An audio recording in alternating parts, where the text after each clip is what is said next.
hapon mga kapobre. Lagi ko'y nabantayan rong panahon ng mga kapobre ba.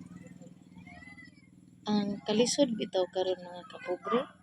Nagduyog pud ang saning kinaiya sa mga tao mga kapobre bisan pag karelative mga kapobre basta lantaw bitaw nila nga bagsak ka, lantaw nila pobre kasi ilang pang lantaw. Kusog lagi kayo ma-underestimate mga kapobre.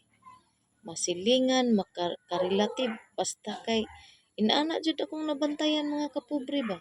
Bisan pag asa kong dapita mag-agi mga kapobre dunggan din ako naglak kana siya kay muna ana lisod kaayo siya ana.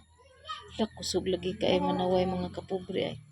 Unsa ka ko'y porma sa kinabuhi ana mga kapobre nga grabe man kaayo kahimantayon mga kapobre. Lamay na lang puta mga kapobre oy kay hala matubag raman atong mga kinahanglanon kada adlaw. Pag sila ka mga kapobre ni sige lang lagi na sila panghimantay mga kapobre. Pero sige lang mga kapobre, pailob lang ta mga kapobre no. Taman sa ginawa inaan nilang mga kapobre. Maayong hapon sa tanan.